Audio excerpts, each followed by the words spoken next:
General MacArthur drops a atomic bomb. Hi everyone, welcome to a playtest of Axis and Allies 1951. Sorry it might be a little loud. I had to change rooms and I'm in my basement and my heater is on, my furnace, so you'll probably hear a lot of that. It makes kind of a fun war room. But so just kind of starting off, so here's a look at the board and how we start. Coming on over here, we have the starting militaries and their certain spots as they are on the board, depicted by their markers. And so we've changed up the game a little bit, so how it's going to go in the beginning. So each alliance just takes their turn together. So the Soviets and the Chinese will take their turn together, and then the US, NATO, and SATO will all take their turns at the same time. So obviously just like Axis and Allies, so the first turn will be,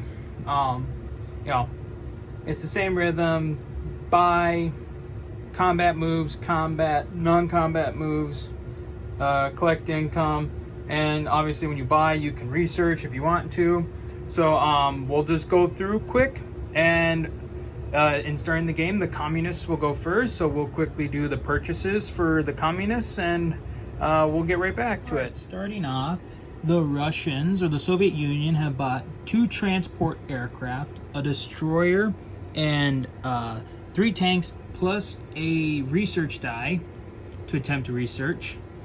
For the Chinese, they have built a fighter, 3 infantry, 1 marine infantry.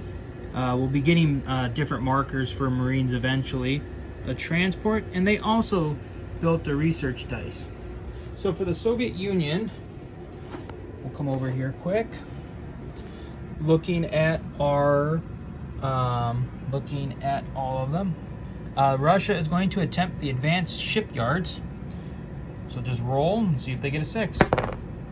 And they succeeded. So Russia has unlocked the advanced shipyards. Let's set that there real quick. China, we'll come over here. Sorry. China will be attempting to get their, let's see here, what did I want to do for China again? Oh, I want to try for advanced R&D, which will unlock their national tech tree. So let's see what they get. And they got a 1, so China failed that roll.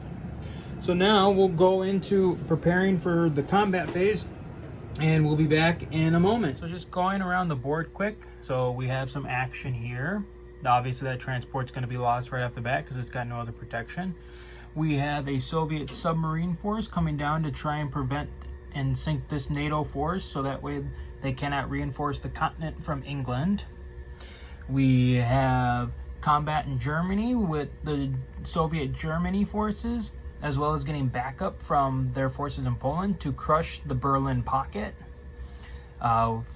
Soviet forces in Austria have to duel with the American occupation force there. We have the Soviets in Slovakia going into Bavaria with a tactical and a fighter and a jet fighter. And then we come over here. China is going to attempt to take Hong Kong by way of a land and amphibious assault from the sea. Up here we have a joint Russian-Chinese effort to take out the American carrier force in this sea zone.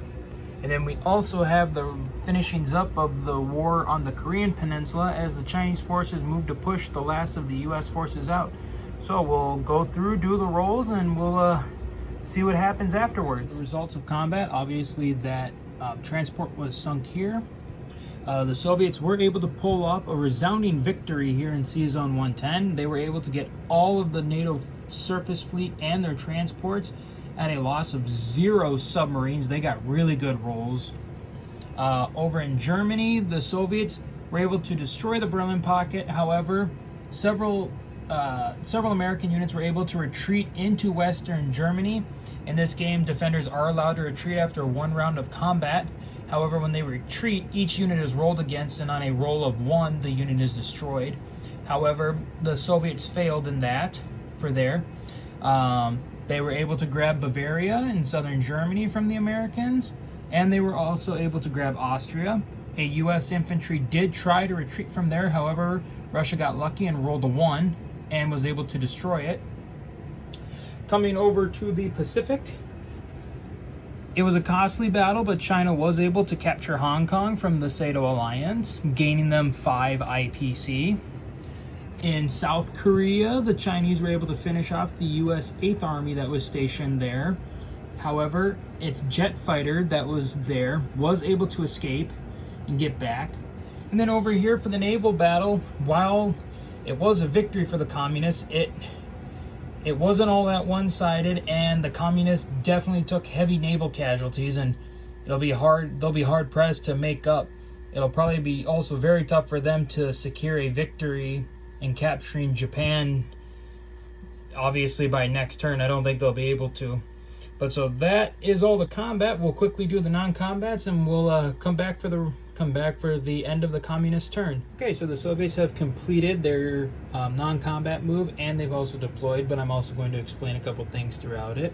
So part of their non-combat move is obviously moving some of their submarines, and in this game, just to make it kind of fun, so any submarine that now moves becomes hidden. It'll come off the map, and it'll go to here, and they'll just sit there as a reminder, and then on the pad of paper, you'll log where your submarines, where the submarines are in conjunction.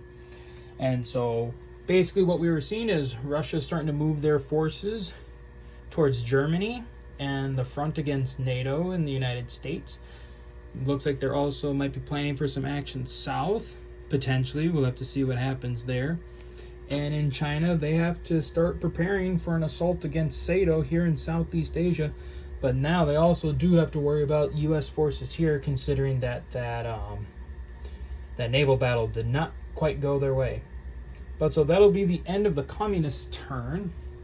And as it stands right now, China